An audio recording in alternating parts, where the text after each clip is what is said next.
호서대학교에서 주로 이제 철학, 제가 이제 전공이 철학입니다. 철학 중에도 이제 박사 과정에서 환경윤리를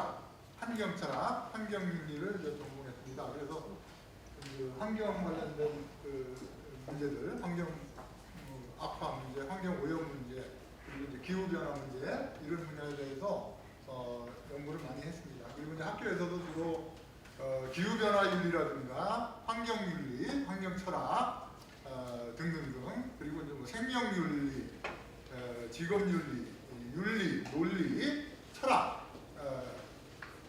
등의 과목들을 주로 이제 강의하고 있습니다. 자, 그래서 오늘은 이제 우리 여기 생태 인문학으로 바라보는 우리 삶과 미래라는 프로그램에 맞춰서 제가 철학의 눈으로 본 인류 최악의 재앙, 그러니까 이제 인류 최악의 재앙이 기후 위기입니다. 기후 재앙, 기후 위기 뭐 이런 식으로 얘기하는데요. 그런 이제 인류 최악의 재앙인 기후 위기에 대해서 철학적으로 이제 성찰을 해보고요. 그리고 이런 기후 위기를 맞이해서 기후 재앙을 맞이해서 우리는 어떻게 해야 되는가? 특히 이제 철학적 차원에서, 철학적 윤리적 차원에서 우리는 이제 어떻게 고민하고 행동해야 되는가라는 것에 대해서 오늘 말씀을 좀 드려보고자 합니다. 자, 먼저 그러면 우리 이제 인류 최악의 재앙이라고 하는데 이게 과연 인류 최악의 재앙인지, 기후 변화라는 것이 과연 인류 최악의 재앙인지 한번 살펴보도록 하겠습니다. 요건 이제 제가 가장 최근에 쓴 책입니다. 기후 변화 윤리라는 책인데, 아까 여기 사회자께서 소개를 해줬습니다만은 동서철학회에서 저술상을 수상한 작년 연말인가요? 12월에 저술상을 수상한 책입니다. 그래서 이 책을 썼기 때문에 아마 저를 이번에 이 강연에 초대를 한 것 같아요. 자, 그래서 이제 오늘도 그렇고 어제도 그렇고 날씨가 굉장히 덥죠. 굉장히 덥습니다.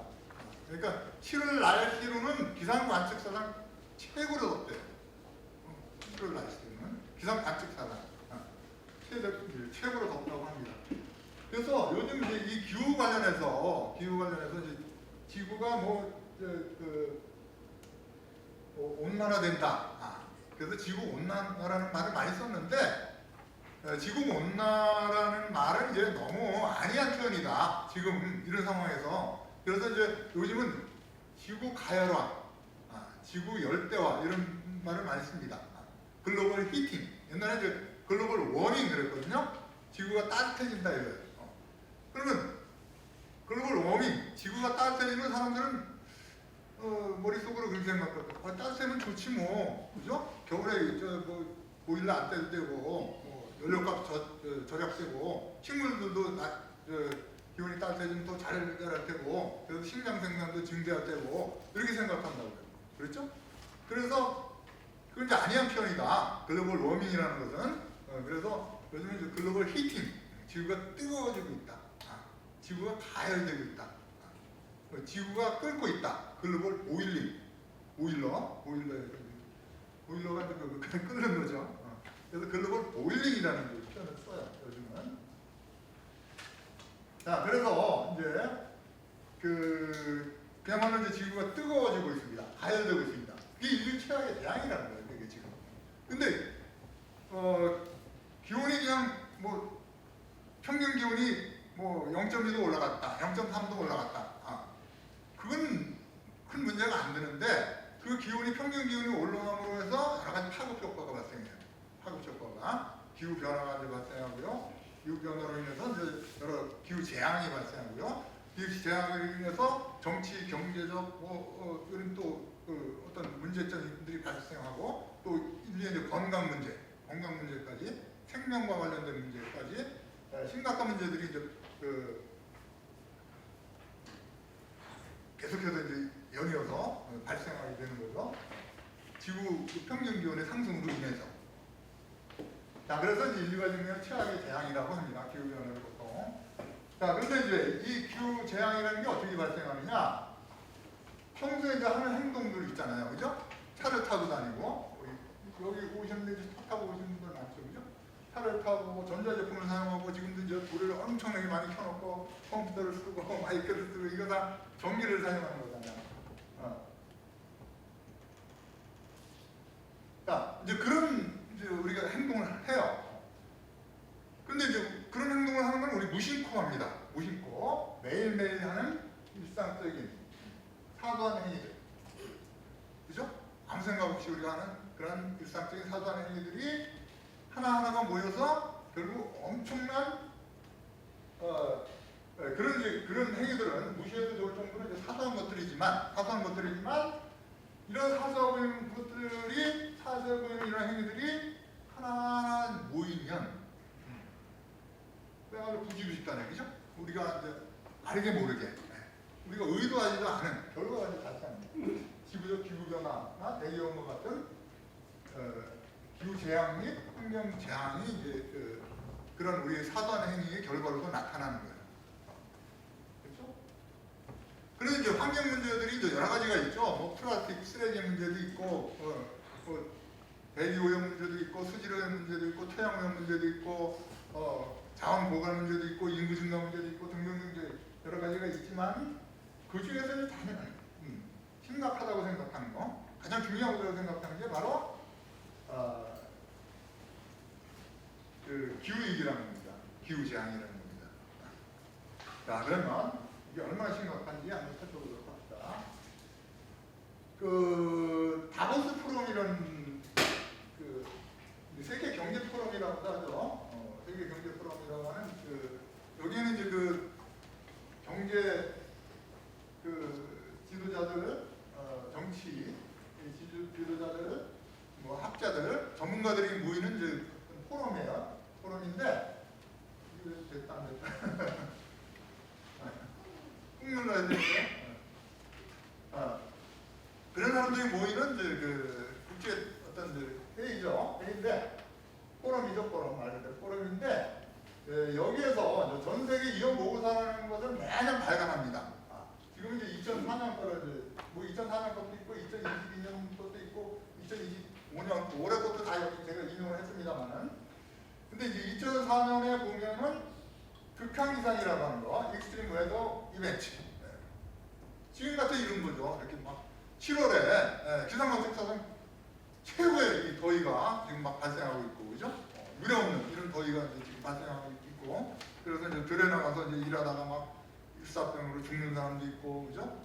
막 그렇잖아요. 이런 이제 극한기상이 2004년에 가장 강력하고 광범위한 파괴력을 지닌 위험으로 이제 꼽혔다 그래요. 그러니까 이건 이제 설문조사 결과인데요. 세계 전문가 1,490명을 대상으로 34가지 지구적 위험을 이제 항목을 이제 주고서 가장 위험한 게 뭐냐 뽑아봐라 그래요. 인플레이션도 있고 전쟁도 있고 뭐 전염병도 있고 우리 세계를 위협하는 게 많잖아요, 그죠? 뭐 차별 문제도 있고 등등등 정치 경제적인 문제, 뭐 환경적인 문제, 기술적인 문제, 뭐 사이버 어택 뭐 이런 거, 그죠? 그런 문제 다 포함해서 34가지 항목을 좀 뽑아봐라. 가장 위험한 게 뭐야? 그랬더니 여기 모였던 이 사람들이 전 세계 전문가 대부분들이 극한기상, 기후 문제를 가장 심각한 문제로 뽑았다. 그런 얘기입니다.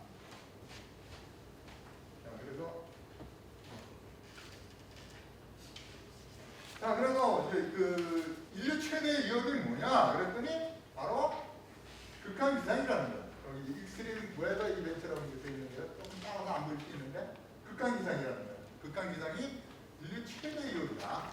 그렇게 이제 그 전문가들이, 세계 전문가들이 경제, 재계, 정치계 그 학자들 다 모여서 그 인류 최대 위협을 극한기상이다. 이렇게 이제 얘기한 겁니다. 그래서 보면은 여기 이게 이제 여기 세계 위험 보고서 2004년 보고서에 나오는데요. 이게 단기적인, 장기적인 위험 해갖고 이제 꼽아요. 1위부터 10위까지 꼽았는데 단기적으로는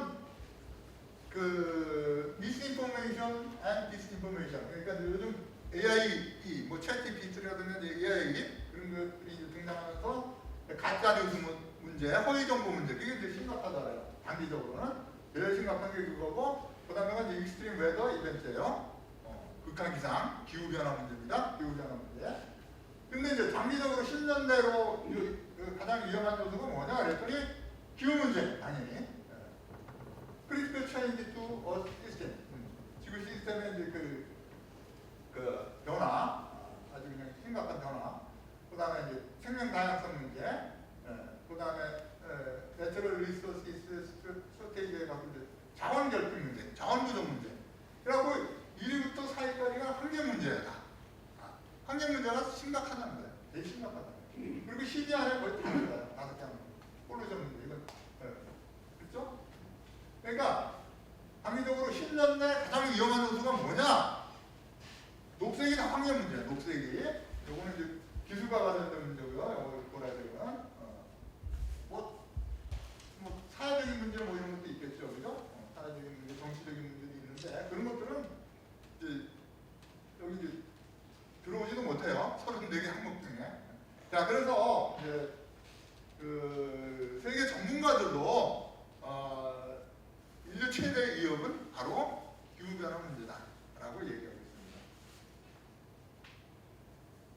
자, 그리고 이제 이건 이제 글로벌 리스크 리포트 기후 위험 보고서 2020년 그 발행본인데요. 여기 이제 재미난 그 그래프가 있어요. 그래서 2020년 건 인용했는데요. 이게 뭐냐면 요 세로로 된 게 임팩트, 영향력, 파급 효과. 그러니까 아까 이제 그 세계를 위협하는 요소들이 뭐가 있느냐? 전염병, 핵무기, 뭐 등등등, 인플레이션 문제, 뭐 실업 문제 등등등 이제 있지만 그런 것들이 이제 있지만 그 이제 어떤 것들이 파급 효과가 크냐? 그리고 일어날 가능성, 일어날 가능성, 발생 가능성, 그죠? 발생 가능성이 이쪽으로 갈수록 큰 거예요. 그리고 이제 발생해서 그 파급 효과가 큰 게 이제 이쪽으로 올라갑니다. 자, 그럼 봅시다. 여기 보면은 요 녹색이 환경 문제예요. 녹색이 클라이밋 액션 페이저. 그래서 이제 기후 행동 실패. 사람들이 기후 변화 문제가 심각한데 사람들이 행동하지 않는다는 거예요. 그 문제 심각하다는 거고요. 여기 이제 익스트림 웨더가 제일 오른쪽에 있죠. 일어날 가능성이 제일 큰 거예요. 일어날 가능성이 제일 크고 일어났을 때 파급 효과가 영향력, 임팩트가 거의 최상이에요. 그렇죠? 그것도 그렇고 이건 생물 다양성 상대 문제, 바이오디버시티 로스라고 해가지고 이건 이제 내처럴 디제스, 자연재앙, 휴먼메이드 인바이먼털 디제스하고 이제 환경재앙을 얘기하는 거죠.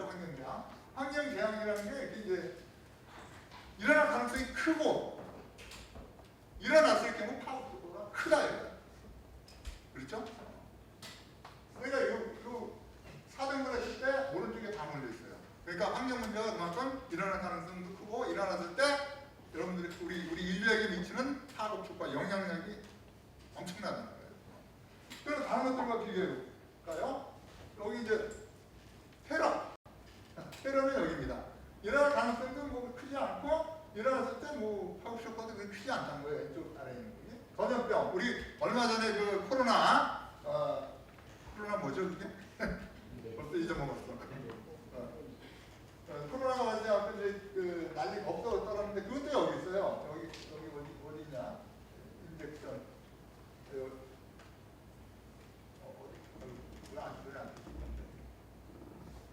여기 좀 있을 겁니다. 전염병 거리. 안 뜨네. 넘어가 있습니다. 시간이 없어서. 자료는 많고. 자, 그래서 전염병, 전쟁, 테러는 이쪽에 있어요. 근데 우리가 전쟁 같은 거는 굉장히 기후 변화 문제보다 심각하게 받아들이죠, 사실은. 그죠? 누가 이제 테러를 한다거나, 누가 누구를 죽인다거나 하면 우리는 경악을 하고 전율을 하고, 몸들이 치는데, 그죠? 근데 기후 변화 문제, 온도 조금 올라가는 거 갖고는 그냥 신경도 안 써요. 그렇죠? 그렇지만, 이 그래프에서 보듯이, 핵전쟁은 여기 있어요. 핵전쟁이 일어날 가능성이 거의 없다는 거예요. 거의 없는 건 아니지만 조금밖에 없다는 거예요. 그죠? 나이트 일어날 가능성이 거의 없다는, 제일 희박해요. 일어날 가능성이. 근데 한번 핵전쟁이 일어났다면 사고 조건이 크겠죠. 그렇죠? 그래서 이 그래프가 이제 보여주듯이 대부분 환경 문제가 이제 심각하다는 걸 이제 얘기하고 있습니다. 전쟁이나 뭐 이런 것보다 심각하다, 환경 문제가. 이런 자료들이 많아요. 그래서 이제 요거는 이제 요걸 활용해서 한겨레 신문에서 이제 그 기사를 했는데, 이것도 과학자들에게 물어봤어요. 똑같은 항목을 놓고 34가지 항목을 놓고 위험 요소를 놓고 과학자들에게, 과학자들 이게 한 500명 대상으로 했다고 하는데요. 500명을 대상으로 물어봤어요. 우리 이 지구상에서 지금 가장 위험한 게 뭐야? 그랬더니 과학자들도 비슷하게 되더라고요.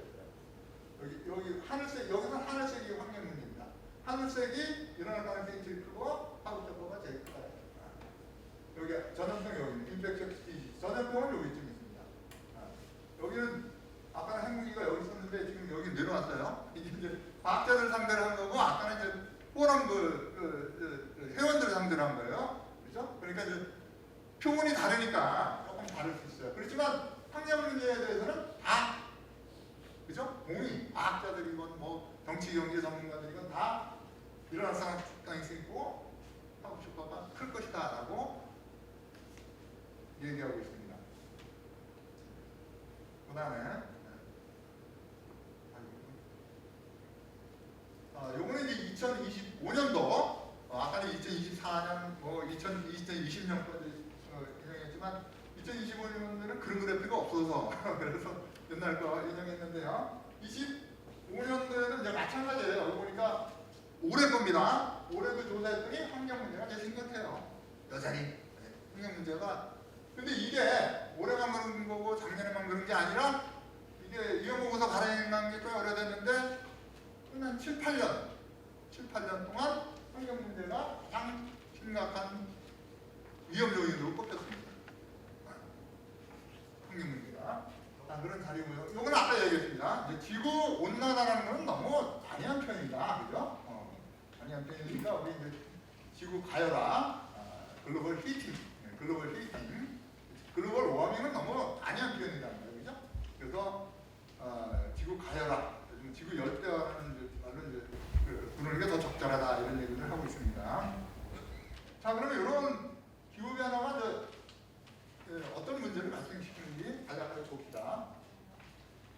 일단 이제 기후 변화의 이제 근본 원인은 이산화탄소의 증가다, 이렇게 얘기해요, 그죠? 이산화탄소가 이제 화석연료라든가 이런 걸 우리가 이제 많이 빼면서 이산화탄소가 증가합니다. 이산화탄소가 이제 증가하면은, 그러니까 이제 기존의 자연 상태에서 증가하는 속도보다 엄청나게 빠른 속도로 막 증가하는 거예요. 증가하면은 그거로 인해서 온실가스가 발생해요. 그러니까 이제 이산화탄소가 대기중에 수증이라든가 다른 가스들과 이제 결합해가지고 온실가스를 만들어요. 그래서 온실가스가 지구를 뒤덮으면은 온실 효과가 나타나겠죠, 그죠? 온실 안에 들어가면 따뜻하잖아요, 그죠? 그래서 지구가 이제 따뜻해져요. 점점 더워져요. 지구 평균 기온이 점점 올라갑니다. 그래서 그런데 평균 기온이 올라가는 게 뭐 그렇게 문제냐? 근데 그 지구 평균 기온이 무량의 속도로 상승한다는 거예요, 지금. 엄청나게 빠른 속도로. 자, 그렇게 되면 무슨 문제가 발생해요? 기후 체계가 변화한다는 거예요. 그냥 온도만 그냥 올라가면 문제가 없는데, 따뜻해서 오히려 살기가 좋을 텐데, 기후 체계가 변화가 된다는 거예요. 기후 체계가 변화되면 다시 태풍을 일으키고, 태풍을 자주 일으키고, 폭염, 그죠? 오늘 같은 뭐 7월 달에 40도가 넘는, 어제 그 하중과 거기는 40도가 넘었잖아요. 서울도 어제 엄청 더웠는데, 그래서 폭염, 가뭄, 그죠? 이제 가뭄이 발생하면 이제 식량 생산에 영향을 미치겠죠. 홍수, 한파, 폭설 등으로 이제 대표되는 기상이변들이 이제 발생합니다.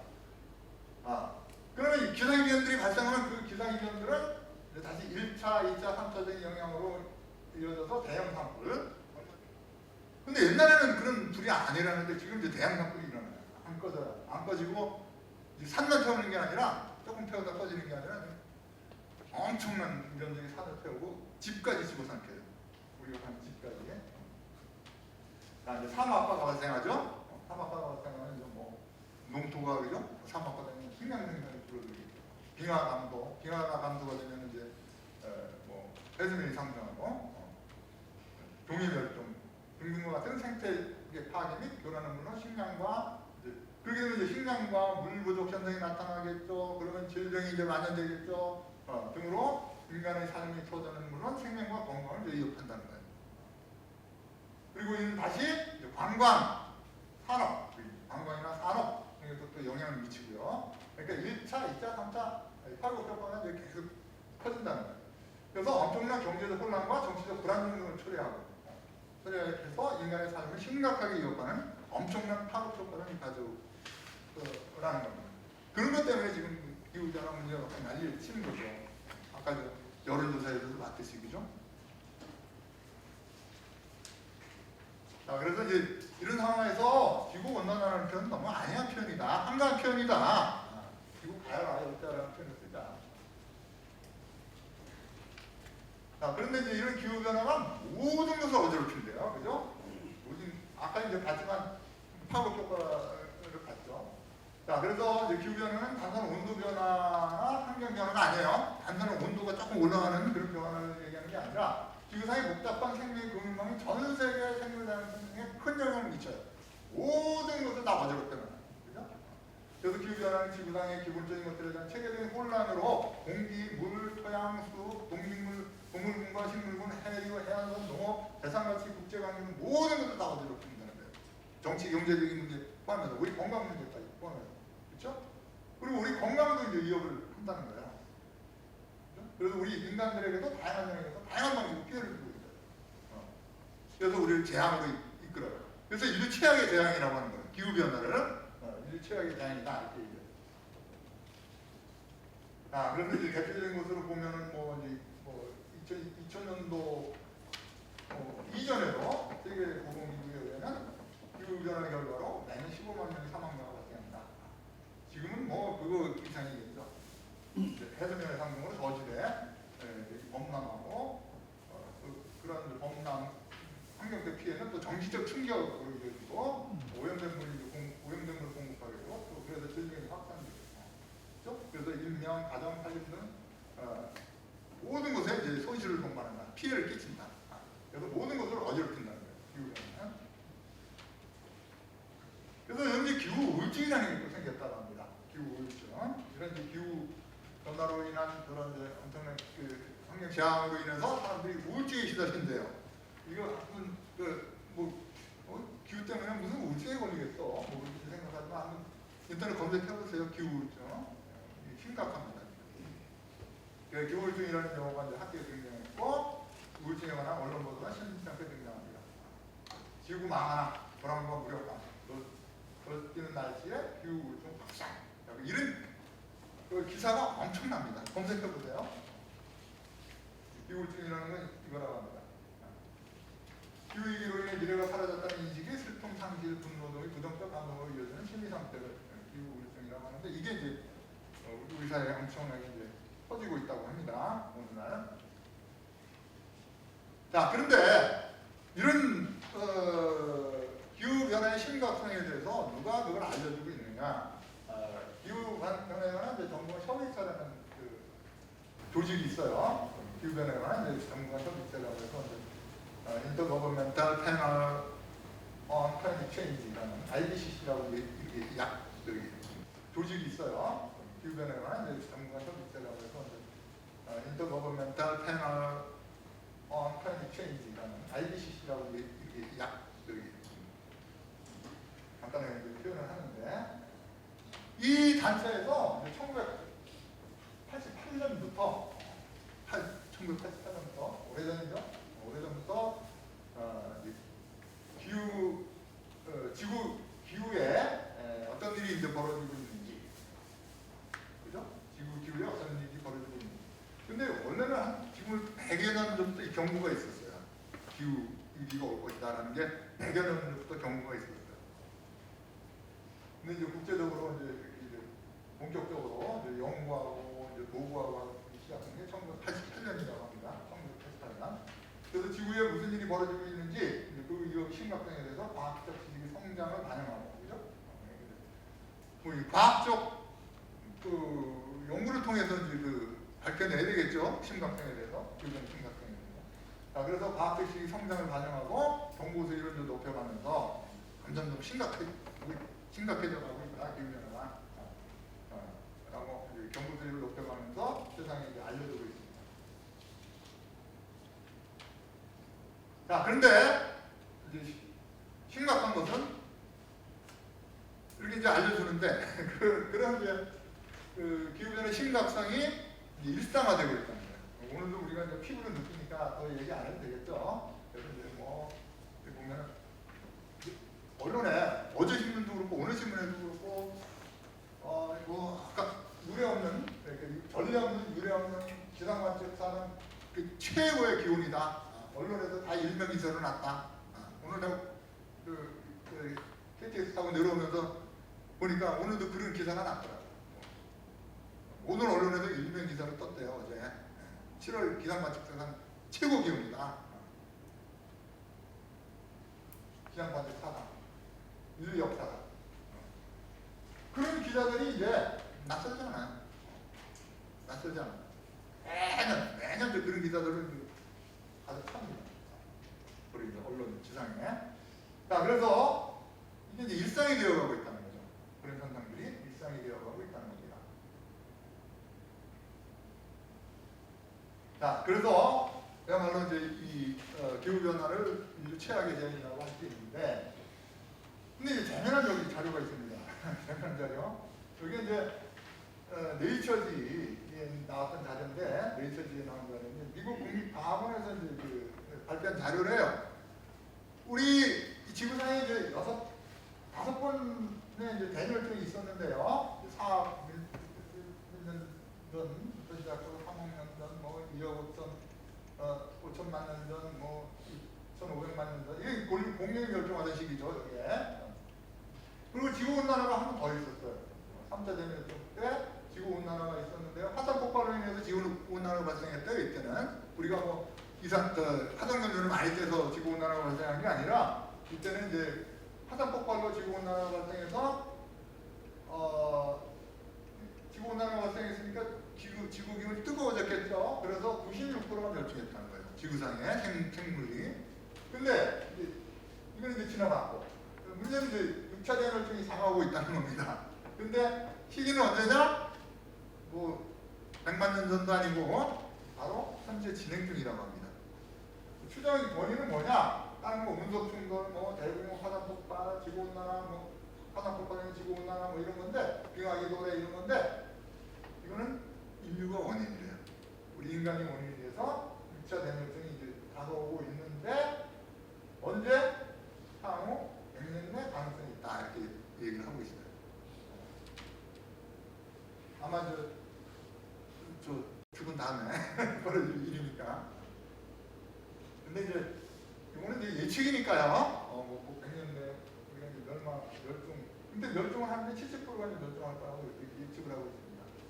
근데 이제 이렇게 안 되도록 우리가 노력하면 이렇게 안 될 거예요, 그죠? 지금 이 상태로 그대로 그냥 가면 이렇게 된다고 예측했을 겁니다. 아마. 우리가 노력하지 않고 암지 않고 내버려두면 그렇게 될 거라고 예측합니다. 자, 그래서 이제 많은 사람들이 이런 이제 심각한 이 기후 변화 문제를, 기후 위기를, 기후 재앙을 이런 식으로 이제 비유해서 표현합니다. 말기 암 환제 비유해서 표현한다는 거예요.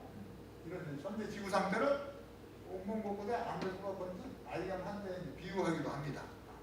그렇죠? 말기 암 환자다 지금. 지구는 이제 손톱을 틈도 없이 이제 멸망하게 생겼다. 그런 얘기죠. 말기 암 환자가 뭐 가능성이 없잖아요, 그죠? 그리고 이제 어떤 사람들은 이제 지구 종말시계를 이제 도입한 이래 역사상 최악의 상황이다. 그래서 종말은 몇 초 남지 않았다. 그죠? 하루 24시간으로 치면, 하루 24시간으로 치면, 그러니까 이제 지구가 이제 생겨난 거를 이제 총 24시간으로 계산하면 90초 남았다. 지구는 이제 90초밖에 남지 않았다. 이렇게 표현하기도 하고요. 자, 이런 식으로 이제 표현을 합니다. 그래서 심각성을 이제 경고하고 있는데요. 근데 이런 것들을 실증하는 자료들이라든가 이런 심각성을 경고하는 목소리들은 천지에 널려 있어요. 그래서 더 말할 필요가 없습니다. 더 말하면 잔소리가 됩니다. 자, 그런데 심각하죠. 그렇게 보면은 많은 사람들이 심각하다고 정말로 저기 경고를 하고 있고 이거 망한다 이렇게 하다가 망한다. 최악의 위협 요인이다. 기후변화라는 게 뭐 이런 식으로 많은 사람들이 얘기하고 있고 이제 여론조사도 그렇고 그죠? 그렇게 얘기하고 있는데도 불구하고 그럼에도 불구하고 우리 환경 문제를 경시해요. 무시하고 등한시하고 뒷전으로 밀어놔요. 그 이유가 뭘까요? 왜 그럴까요? 도대체. 환경 문제 심각하다고 다들 그러잖아요. 근데 왜 신경을 안 쓸까요? 그렇게 환경 문제에 대해서. 당장 내일모레 우리 깨거리가 걱정이지 뭐 그죠? 당장 오늘 나 돈 벌어 먹을 데가 없어서 내일 굶게 생겼는데 당장 돈 벌어 먹을 거 걱정하는데 누가 이 기후변화 문제하고 걱정하고 있어요. 그렇죠? 자, 왜 그러면 환경 문제가 경시되느냐? 여기 보세요. V1 테러와 자동차 배기가스 사진입니다. 이 V1 테러 다 보셨죠? 언론에서 뭐 그냥 며칠 계속 방송을 했잖아요. 미국 무역센터 110층짜리인가? 110층짜리 건물에 알카에다가 비행기 납치해가지고 비행기가 이것들이 내리꽂는 거죠. 그냥 납치해가지고 그냥 자살체를 다 비행기 조종하는 테러범까지 그냥 다 찍는 거예요. 내리꽂아서 둘이 나다가 나중에 무너졌잖아요. 두 개가 다. 그래서 이제 한 3천 생각보다 많이 죽진 않았어요. 3천 한 300명 죽었다래요. 테러기. 물론 이제 1시간 동안 불타다가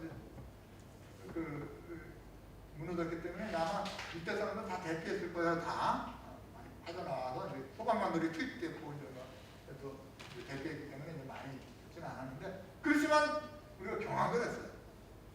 절규를 했어요. 어찌 저런 일이 벌어질 수 있냐, 그죠?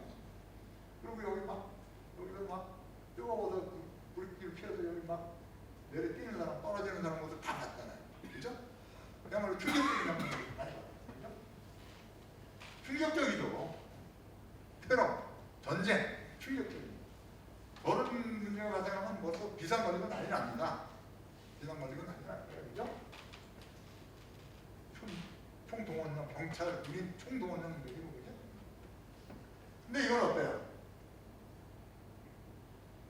신경도 안 쓰죠? 아유, 버스 타고 오면서 배기가스 나오는 거 보고 저거 전율하고 경악하고 하는 사람 없죠? 그렇죠? 그런데 이 피해는 3천 몇 명 죽었어요. 물론 건물 무너져서 재산 피해도 있었겠지만 인명 피해도 있었고 요거는요 대기오염으로 인해서 1년에 몇 명 죽을 것 같아요? 전 세계적으로 대기오염으로 인한 사망자 수 600만에서 850만까지 추정하고 있어요. 과학자들이 추정. 600만에서 800만 정도가 대기오염으로 인한 질병으로 죽는데요. 이거로 인한 미세먼지, 대기오염으로 인한 질병으로 650만 명이 죽고요. 대략 한 650만, 850만까지 추정하는 사람들이 있어요. 오스트리아 인구 정도 규모라래요. 그런데 중국과 인도에서는 몇 명이 죽느냐? 하루에 중국과 인도에서 3,100 몇 명이 죽어요. 과학자들이 이제 추정을 한 거예요. 중국과 인도에서 하루에 3,100 몇 명이 죽는데 인구가 많으니까 많이 죽겠죠. 그러면은 우리 때때 3,300명 죽었어요. 인도와 중국에서 하루 3,100 몇 명 죽어요. 그러면 9.11 테러가 인도와 중국에서 매일 일어나는 거예요. 9.11 테러가, 그죠? 그러니까 결과를 치면 이게 더 엄청난 거죠. 이건 비교가 안 되는 거죠. 저거는, 그죠? 대기오염 환경 문제에 비하면 이건 비교가 안 되는 거예요. 아니 어디 이거는 그리고 인류 역사상 한 번, 두 번 일어났던 사건이에요. 그죠? 비행기가 건물 들어가는 사건이 몇 번 일어나겠어요. 그치? 인류 역사상 이런 사건은 이거 최초죠. 그리고 한 번 일어나는 게 없었죠. 근데 이거 매일매일 일어나는 거예요. 매일매일. 그죠? 그럼에도 불구하고 우리가 이제 안해하게 생각하는 거예요. 이게 이제 상당히 깨구리 신들을 위한 건데 개구리를 이렇게 여기 밀가루 넣고 서서히 못한대요. 이 심각성을. 그러다가 죽어요 그냥. 여기서 도망쳐 나오지 못해요. 우리가 이런 상황이라는 거예요. 이거 인지를 못하고 심각성을 인지 못하고 안이하게 그죠? 안이하게 생각하고 있다가 결국 이 안에서 이제 죽는 거예요. 삶아지는 거예요 그냥. 도망 나오지도 못하고 그죠? 그런 상황이라는 거예요. 이렇게 비유적으로 표현하는 건데 봅시다. 그래서 환경 문제라는 게 지금 시간이 좀 늦는 것 같은데 1시간 반 보통 했다고 해요. 그리고 쉬는 시간 없이 했다고 그래요. 쉬는 시간 없이 해도 괜찮겠습니까? 1시간 반 정도 기존에 그렇게 해왔다니까 저도 한 1시간 반 정도 쉬는 시간 없이 하고요. 그리고 30분 지루응답하고 그런 식으로 이제 한다고 하니까요. 좀 여유 있게 하도록 하겠습니다. 자, 그러면 환경 문제가 어떤 특성이 있느냐? 아까 이런 특성이에요, 그죠? 이거예요. 요 그림을 다 이제 비교해보세요. 두 가지를. 요거 비교해보면서 제가 얘기하는 걸 한번 들어주시기 바랍니다. 자, 그래서 이제 환경 문제 심각성을 우리가 이제 깨닫고, 국제 정치적인 노력, 과학기술적인 노력, 이제 종교적인 노력, 각 분야에서 그죠? 과학적인 노력, 문학적인 노력, 철학적, 윤리적 노력, 각 분야에서 이제 나름대로 방식대로 이 문제의 심각성을 인지하고 그걸 해결하기 위해서 노력을 합니다. 그죠? 가만히 있지는 않아요, 그죠?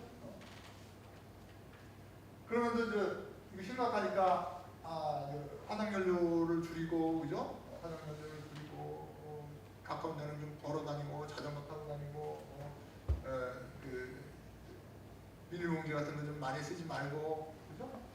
그런 얘기 많이 하잖아요.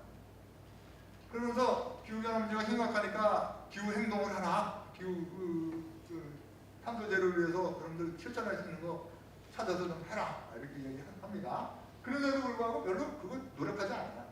왜 그러냐? 이 환경 문제라는 거, 기후 변화 문제 이제 포함해서 대기오염 문제 등등등 다 마찬가지예요. 그런 환경 재앙이라는 것은 서서히 다가옵니다. 가랑비 옷젖듯이 서서히 장기적으로 느려 터지게, 그리고 은밀하고 간접적으로 다가옵니다. 그리고 산발적으로 발생하고요. 일괄적으로 이렇게 모든 사람에게 같이 나타나지도 않고 어떤 사람은 대구용으로 해서 일찍 죽기도 하고 어떤 사람은 오래 살기도 하고 그런 식으로 그죠? 다 그냥 일적으로 다 30살 나이가 대구용으로 오염돼갖고 질식해서 같이 죽는 게 아니라 그죠? 산발적으로 나타납니다. 파편적이고 복잡해요. 그 원인이 뭔지 잘 몰라 그죠? 네, 광범위하게 발생해요. 광범위하게. 그러니까 어느 지역, 어느 개인에게만 특별하게 영향을 미치는 게 아니라 인류 전체, 지구 전체에 영향을 미친다는 거예요.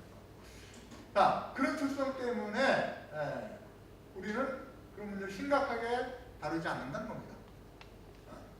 다루지 않고 중환시하고 무시하고 뒷전으로 밀어요. 그죠? 그런 경향이 있다는 거예요. 이게 그거죠. 여기 보면은 이거는 직접적으로 비행기가 내려꽂으면서 죽어요. 여기 이 자리에 죽고 우리가 눈으로 다 볼 수 있어요. 그리고 지역적이에요. 일부 건물에서 발생해요. 근데 이거는 이게 우리가 이거 가스 자동차 뛰어타다가 이거 가스 들이마시다가 그 자리에서 질식해갖고 꼬꾸라져서 죽지는 않잖아요. 그죠? 이건 그 자리에서 죽지만 그걸 마시고 그게 이제 장기적으로 마시면서 그게 축적돼서 서서히 나타나요. 근데 이 가스를 마셔서 질식돼 죽는 게 아니에요. 직접적인 게 아니에요. 간접적이에요. 가스를 마시므로 해서 이제 폐가 나빠진다거나 다른 암이 발생한다거나 그래서 죽는 거예요. 이게 근본 원인이 돼가지고 그렇죠? 그러니까 간접적이라는 거예요. 장기적이고 이건 직접적이고 그렇죠? 단기적이고 그 자리에서 바로 결과가 나타나니까 직접적으로 이거는 간접적으로 서서히 나타나요. 그러니까 모르는 거예요. 우리가 잘 인식을 못하는 거예요. 그게 환경 문제의 특징이라는 거예요. 그게. 그리고 이게 과학자들이 분석해서 알려지지 않으면 이게 원인이 돼서 죽었는지 알 게 뭐야? 그죠? 그렇죠? 모른다는 거예요. 이거는 과학자들이 분석 안 해도 이렇게 얘기가 해서 부서져서 죽었다는 거 초등학생도 다 알아요. 그죠? 그래서 이제 환경 문제가 그런 특성 때문에 사람들이 무시한다는 거예요. 이거는 이제 환경 철학자들은 유식한 단어, 이거를 장기적인 집합적 행위 문제들이다 이렇게 이제 얘기를 합니다. 영어로는 먼저 롱저튜드널 컬렉티브 액션 인다라는 프로그램 얘기하는데 장기적인 집합적 행위 문제다. 그러니까 장기적으로 환경 문제들은 장기적으로 발생하고요. 그 결과가 우리 집합적 행위 문제다. 우리가 아까 처음에 얘기했듯이 우리 개개인들이 아무 생각 없이 그죠? 무의식적으로 행하는 사소한 행위들이 모여서 기후 변화라는 엄청난 결과를 발생시키는 거예요. 기후 변화를 발생시키고 그 기후 변화는 또 엄청난 기후 재앙을 발생시키는 거예요. 아까 얘기했듯이 가뭄, 홍수, 사막화, 그래서 식량 생산에 문제가 생기고 건강에 문제가 생기고 그렇죠? 그래서 인류가 멸종을 할 거라고까지 얘기하잖아요, 그죠? 그래서 이제 장기적인 집합적 행위 문제들이라고 합니다. 그래서 한 줄만 볼까요? 이 환경철학자 로널드 샌더라는 사람이 그래서 인류 이론과 사상의 문제라는 논문에서 이 장기적인 집합적 행위 환경 문제들이라고 하면서 이런 문제들은 어떤 특징을 갖는 문제들 이렇게 얘기해요. 이런 문제들, 그러니까 환경 문제들, 장기적인 집합적 행위의 환경 문제들이라고 하는 것은 서로 시공간적으로 멀리 떨어져 있어 별로 관련도 없고 알지도 못하는 수많은 사람들이 그죠? 시공간적으로 멀리 떨어져 있어 별로 관련도 없고 알지도 못하는 수많은 사람들이 그러니까 배기가스를 내뿜는데 배기가스를 내뿜어서 공기가 오염되거나 그죠? 이산화탄소가 이제 배기가스를 통해서 나와서 지구가 온난화가 되는데 그거 어떤 놈이 내 옆에 있는 놈이 발생시켜서 그런 건지 모른다는 거예요. 그죠? 그래서 서로 시공간적으로 멀리 떨어져 있어 별로 관심도 없고 알지도 못하는 수많은 사람들이 매일매일 일상적으로 별다른 의도 없이 별다른 의도 없어요. 내가 이 가스를 발생시켜서 이 매연을 발생시켜서 다 지식시켜 죽일 거야. 온 지구 인간들을 다 지식시켜 죽이고 병 걸려서 죽게 할 거야. 가뭄 들어서 식량도 생산 못하게 하고 그래서 다 굶겨죽게 만들 거야. 그러고 행동하는 사람 없잖아요, 그죠? 그래서 이거 악의를 품고 행동하지 않아요. 그냥 의도 없이 무심코 행하는 거예요. 심지어는 선의를 위해서, 그죠? 환자들을 병원에 빨리 옮기기 위해서 막 자동차를 몰고 다녀요. 그러면서 매연을 팍 내뿜어요, 그죠? 자, 그래서 여전히 의도 없이 무심코 행하는 거북이 하찮은 행위 저를 굴키고 이런 것들, 그죠? 차 타고 왔다 갔다 하는 것들. 요리하고 가스레인지 켜고 요리하고 이런 거예요. 거북이 하찮은 개별적인 행위들과 그 결과들이 서서히 장기적이고 집합적으로 점차 누적되어 환경적 재앙을 가져오고 결국에는 많은 사람들을 죽음과 고통에 빠뜨릴 수 있다는 거예요. 환경 문제가 이런 문제예요. 그렇죠? 그리고 지구 온난화, 기후 변화 문제, 이게 이제 대표적인 거고, 미세먼지, 대기오염 문제, 토양 문제. 수질오염 다 그런 거 마찬가지죠. 수질오염도 여러분들 그 수질오염하면 공장 폐수 떠오르죠. 공장 폐수가 막 많은 하수구에서 시커먼 그 공장 폐수가 팍팍 쏟아져 나와서 겨울을 다 오염시킨다. 그러는데 그건 얼마 안 돼요. 주범은 바로 물입니다. 수질오염의 주범은 물이에요. 생활 폐수가 90% 이상이에요. 생활 폐수가 수질오염의 그 주 원인이 생활 폐수예요. 생활 폐수는 뭡니까? 여러분들 아침 저녁으로 똥 오줌 싸고 화장실 물 내리는 거 어디로 갑니까? 땅속으로 스며들어요? 어디로 가요? 하천으로 흘러드는 거 아니에요? 정화되거든요. 설거지 아침 밥 먹고 설거지 콩콩 해갖고 기름거품 북적북적 내갖고 또 그거 하석으로 다 내려보내죠. 그죠? 여러분 아침에 여기 오실 때 막 샤워하고 머리 감고 그래갖고 그 기름거품 해갖고 하석으로 다 내려보내죠.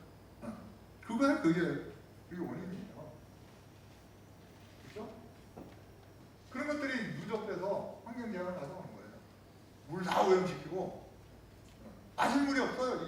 요즘 지하수는. 우리 시골 산골인데도 거기 지하수가 오염됐대.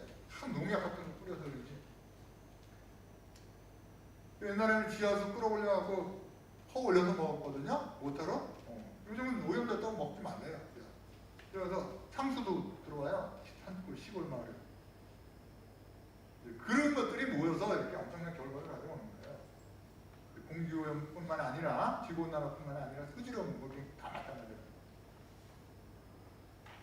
그런데 이런 특성 때문에 이제 그 기후변화 문제라든가 이런 게 등한히 무시돼요. 뒷전으로 밀려요. 그러니까 당장 먹고 사는 게 이제 중요하죠. 그래서 이제 기후위기를 우리 정책 의지로 올리려면 국가적이건 뭐 개인적이건 그 중요한 문제니까 우리 그거 먼저 해결하자. 그죠? 뭐 국가 정책도 그렇고 이제 여러분들도 그렇고 우리 먹고 사는 문제도 중요하지만 당장 일자리 가서 돈 벌어오는 것도 중요하지만 기후변화 문제가 심각해. 그래서 그거 먼저 해결하자. 돈벌이는 나중에 하고 그런 사람은 거의 없겠지만 어쨌든 그래서 기후위기를 우리 정책 의지로 올리려면 서로 경합하는 여러 의견 사이에서 치열한 경쟁을 뚫어야 돼. 그죠? 먹고 사는 경제적인 문제, 뭐 경합하는 여러 의제들이 있을 거예요. 그죠? 의료 문제, 뭐 등등등, 복지 문제. 치열한 경쟁을 뚫어야 되는데, 근데 당장 먹고 사는데 직접적으로 필요한 다른 정치 경제 의제들을 제치고, 그죠? 실업 문제라든가 뭐 그런 문제들, 그런 거 제치고, 복지 문제 이런 거 제치고, 그죠? 여기 이제 내일 모레 연금, 저도 연금 받아요. 국민연금 갖고 있는데 사학연금은 내년 후년에 퇴직하기 때문에 후년부터 받는데 당연히 연금 안 나와요, 그죠? 큰일이죠. 당장 먹고 사는데 직접적으로 필요한 다른 정치적인 의제들을 제치고 기후위기와 같이 간접적으로, 그죠? 게다가 느려 터지게 다가오는 의제가 최우선 순위에 오르기 쉽지 않다는 거예요. 그렇죠? 여러분들 개인적으로도 그렇고 아마 국가적으로도 그렇고. 그래서 먹고 사는 문제가 이제 심각하다는 건데요. 그래서 이걸 이제 한마디 개구리 신도론이라는 거 가지고 기후 쪽으로 표현을 많이 하는데, 이게 이제 비거에 개구리를 넣고 알코올로 가열을 해요. 요거 비거에다가 이제 개구리를 집어넣고 요거 실제로 실험하는 장면이에요. 가열을 해요. 그러면 얘가 인식을 못해요. 서서히 뜨거워지니까 인식 못하고 가만히 있다가 그냥 몇 번 버리적거리다가 버리적거리다가 그걸 죽어요. 이렇게 뒤집혀서. 깨버리면 죽으면 이 배를 위로 그런 죽은 모습이에요. 근데 이건 뭐냐면 45도 뜨거운 물에 가열한 게 아니라 이제 깨우리를 넣고 가열한 게 아니라 45도짜리 물에다가 이놈을 집어넣어요. 집어넣으니까 튀어오르는 모습이에요. 딱 튀어나와요. 근데 서서히 가열하니까 탈출을 못하고 그냥 죽더라고요. 그러니까 이제 환경 문제가 들어가는 거예요. 환경 문제는 서서히 장기적으로 다가오니까 사람들이 심각성을 인지 못하고, 그래도 이런 우리 이제 생활 방식, 자본주의적인 생활 방식, 그죠? 자원을 좀 많이 쓰고 소비하고 하는 이런 생활 방식에 젖어 있다가 이런 생활 방식을 바꾸고 지구 기후변화 문제에 신경을 쓰고 거기에 대처하기 위한 노력을 해야 되는데 할 생각도 못하고 있다가 죽는 거예요. 또 할 생각을 좀 해보자. 심각한 것 같아. 뜨거운 것 같아. 뜨거워지는 것 같아. 우리 환경 문제가 심각해서 더 이상 못 살 것 같아. 이제 좀 해보자. 지구 평균 기온을 좀 낮춰보자. 오염을 줄여보자. 했는데 이미 때는 늦었을 수도 있어요. 왜냐하면 우리 인간의 행동도 관성이 있지만 자연환경도 관성이 있어요. 한번 올라가기 시작한 기온이 인간들이 이거 심각한 것 같아. 오늘 우리 줄여보자 한다고 그 올라가는 기온이 딱 오늘 거기서 멈추겠어요? 계속 올라간다. 계속 변한다. 어느 정도까지는. 그래서 이산화탄소는 이게 대기상에 머무는 기간이 길대요. 그래서 아마 우리가 지금 딱 이산화탄소 발생을 지금 제로를 줄인다 해도 탄소 제로라는 거 있잖아요. 그죠? 자연 상태의 그 발생량 정도로 지금 줄인다 해도 금세기 말까지는 계속 올라간다는 거예요. 우리가 한번 노력을 해도 지금 관성이 있어요. 관성. 그죠? 그래서 지금 그래서 더 심각한 거예요. 자, 그러면 이제 어떻게 해야 되느냐? 이런 환경 문제 특성 때문에 사람들이 행동하지 않아요. 다른 문제보다, 먹고 사는 문제보다 뒷전으로 밀어놔요. 그죠? 그럼 어떻게 해야 되느냐? 심각성을 알려야 되겠죠. 심각성을 알리고 환경 문제들의 정체가 어떤지, 그죠? 그리고 특성을 이제 분석하고 그 심각성을 이제 알려야 되겠죠. 그래서 이제 사람들이 이제 장기간에 걸쳐서 은밀하고 조용히 발생하기에 대수롭지 않아 보이고 시급하지 않게 이제 대처하는 그런 것들을 급박하게 심각한 문제를 인지하고 급박하게 빨리 대처하도록 그렇게 만들어야 되겠죠. 그렇죠? 문제에 대한 관심을 좀 고조시켜야 된다 이거야. 그리고 이제 실전 방안, 해결 방안을 빨리 마련해야 된다. 근데 이제 실전에 가로막는 이제 장애인들이 또 있어요. 많이 있는데 이제 아까 그거는 이제 대체하고요. 이제 생물학적이고도 심리적인 장애인들이 있다고 합니다. 이건 이제 축약해서 얘기 말씀드릴게요. 생물학적인 이제 장애인은 뭐냐면 우리 인간들은 생물학적으로 그런 기후변화 같은 문제에 대처하지 못하도록 만들어졌다는 거예요. 그런 거에 민감하지 않게끔 만들어졌어요. 왜냐하면 인간은 이제 기후변화 같은 이런 종류의 문제를 해결하는 것은 인지하도록 진화되지 않았다는 겁니다. 그렇게 생겨먹지 않았다는 거예요. 생각적으로. 말하자면 인간은 자신이 눈으로 볼 수 있는 중간적인 물건들이 활발한 움직임만을 잘 지각하도록 생겨먹었지. 그죠? 그렇잖아요. 눈에 보이는 거 얼마나 잘 지각하고 거기에 대처하지. 눈에 보이지 않는 이 기후변화와 같은 광범위하면서도 복잡하고 미세한 움직임을 여러분이 이 눈으로 하겠어요? 아, 지구 평균기온이 0.2도 올랐구나. 몸으로 피부로 느껴요 지금? 0.2도 올라간 거 느껴요? 못 느끼잖아요, 그죠? 보이지도 않아요, 그죠?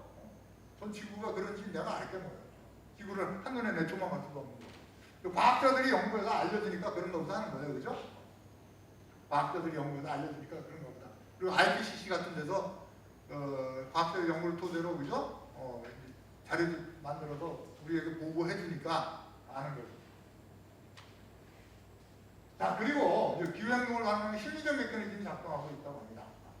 어떤 거냐면 이제 한 가지만 얘기하면 기후변화 같은 환경 문제는 문제 규모가 너무 크기 때문에 야, 우리가 저거 기후변화 문제에 대해서 뭘 우리가 한다고 뭐가 효과가 나타나겠어? 내가 오늘 여기 오는데 오늘 하루 자동차 안 타고 여기 걸어오고 자전거 타고 왔다고 뭐 크게 달라지겠어?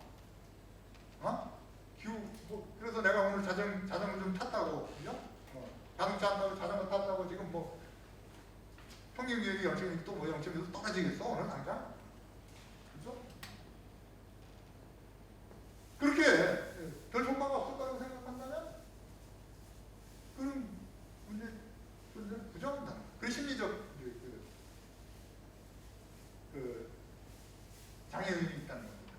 생물학적인 장애인이 있고 심리적 장애인이 있다는 거예요. 그래서 환경문제 심각성을 잘 깨닫지 못한다. 우리가 볼 수 있는 영역은 여기 제한되어 있고요, 그죠? 나머지 이제 너무 규모가 크거나 작은 것들은 볼 수가 없습니다. 과학자들이 연구, 인지적 편향, 심리적 편향 그런 문제도 있고요. 여러분들 요 길이와 요 길이 어느 게 더 이렇게 보면 안 돼요. 요 길이와 요 길이 어느 게 더 길어 보여요? 왼쪽 게 길어 보이죠? 요거와 요거는 오른쪽 게 길어 보이죠? 잘 재보세요. 똑같아요. 똑같습니다. 한번 재볼까요? 재보면 똑같아요. 그림 안 나와있죠? 자료가 너무 많다 그래서 축약해서 제공했기 때문에 이제는 없어요. 인터넷에 한번 찾아보세요. 우리는 이제 인지적 편견이 있습니다. 그리고 이제 다른 이제 심리적 편견 뭐 이런 게 있다고 해요. 여기 보면 간략하게 요약해서 말씀드릴게요. 이제 비행기 사고로 죽는 것보다 자동차 사고로 죽는 숫자가 훨씬 많아요. 그죠? 근데 이제 아까도 얘기했듯이 9.11 테러로 죽는 사람들은 별로 죽은 사람의 숫자는 별로 아니에요. 별거 아니라고 얘기하면 그렇지만 3.1명밖에 안 돼요.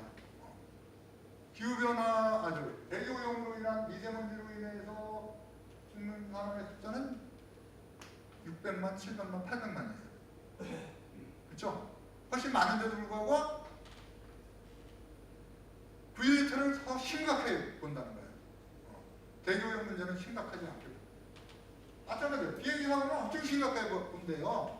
몇 명 안 죽는데 비행기 사고 맨날 나요. 자동차 사고는 맨날 나잖아요. 하루에 몇십 건씩 나잖아요. 몇백 건씩. 우리나라에서. 그렇죠? 그리고 죽는 숫자도 훨씬 많아요. 그리고 이 테러로 인해서 죽는 숫자보다 담배 피워서 그 질병으로 죽는 사람 숫자가 압도적으로 많대요. 그런데도 불구하고 우리는 담배 피는 거 심각하게 생각해요? 누가 옆에 담배 피면 피나보다 그러지. 근데 담배 피면서 죽는 사람이 훨씬 많다는 거예요. 근데 이거 심각하게 여기지 않는 거예요. 이게 이제 편견이에요. 심리적 장애입니다. 그렇죠? 기후변화를 그렇게 생각한다는 거예요. 기후변화도 그렇게 생각한다는 거예요. 훨씬 심각한데 이런 것보다 심각하지 않게 여긴다는 거예요. 먹고 사는 문제 이런 거. 잘 살고 못 살고 의 문제가 아닌데 사실 이건 죽느냐 사느냐 문제인데 선제중 입혀냐 뭐 현저성 관련된 문제 오늘날 지금 당장의 문제를 중시하지 나중에 느려터지게 나중에 발생할 걸 우리가 중시하지 않는다는 겁니다. 이게 선제중 성향이고요. 이것도 이제 아까 얘기한 거예요. 선저성 관련된 건데 이제 말이 어려운데 눈으로 확인 가능한 이론들은 쉽게 가능하지만 온실가스와 같이 눈으로 확인 불가능한 이것들은 대수롭지 않게 얘기해요. 온실가스 눈으로 안 보이잖아. 대수롭지 않게 얘기해요. 그죠? 보일 때는 심각하게 눈으로 보이니까 심각하게 얘기해요. 그게 이제 선저성 관련된 이런 문제들이 있답니다. 기후변화는 그리고 얼굴 없는 악당이라는 거예요. 이런 일이 있어요.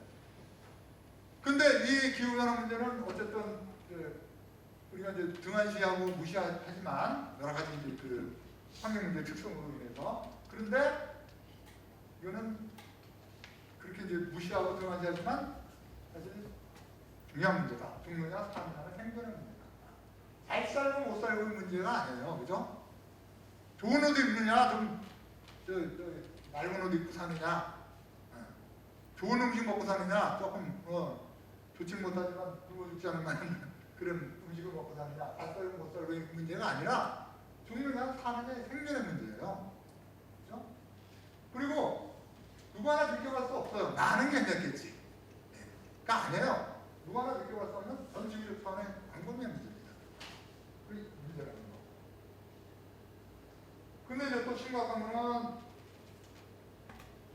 해결 불가능할 수도 있다. 어찌 해볼 수 없는 문제일 수도 있다. 그죠? 보세요. 한소연아스가 이런 얘기예요. 원자탄으로 인한 대학살의 위협보다 더 큰 위협은 우리가 매일매일 하는 일상적인 행위들의 위협이다. 이거예요. 원자탄보다 우리가 지금 담배 피고 자동차 몰고 다니고 이게 더 심각하다. 이 불 켜고 이거 하는 게. 왜냐하면 기술이 평화롭고 건설적인 사용에 의해서 발생된 지구의 고갈, 자원 고갈이겠죠. 화석연료, 에너지 고갈 이런 것들, 오염 문제, 황폐화 같은 것, 지구 온난화 문제 뭐 다 포함해서 그죠? 그런 걸 하는 거예요. 그래서 왜 그러냐? 원자탄 위협 같은 거는 아까 봤잖아요. 그래프에서 원자탄 위협은 터지는 파급 효과가 크지만 일어날 가능성이 없어요. 그러니까 이제 원자탄 위협과 같은 건 자의적인 선택의 영향력이 있어서 현명한 결정이나 예기술에 의해서 해결될 수 있어요. 그죠? 김정은이하고 트럼프하고 만나서 야 우리 잘해보자 그러면 끝내는 거예요. 그죠? 핵무기 안 쓰면 그 파급 효과가 나타날 일이 없잖아요. 그죠? 근데 지구온난화는 그렇지 않아요. 지구온난화 문제, 야 트럼프하고 김정은이하고 이재명 대통령이 만나서 지구온난화 문제가 심각해. 오늘부터 우리 그 지구온난화 문제를 해결하기 노력해보자. 그래도 지구온난화는 계속 이어집니다. 가능성이 있어서. 정치 지도자들이 모여서 한 1년, 2년 머리 싸움하고 고민해도 해결이 안 되는 문제예요. 지금 당장. 그죠? 자, 그리고 이미 우리가 늦었을지도 몰라요. 아까 깨구리 여기 실험에서 봤듯이, 그죠? 깨구리 실험에서 봤듯이 이미 이제 우리가 손 써봤자 해볼 거리가 없을 수 있다는 거예요.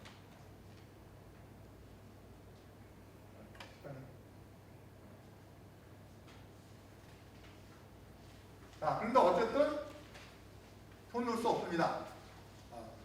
우리가 근데 어떻게 되겠어? 라고 이제 절망할 게 아니라 뭔가를 해야 돼요. 뭔가를 해야 됩니다. 살아남는 일이 급선무기 때문에. 그죠?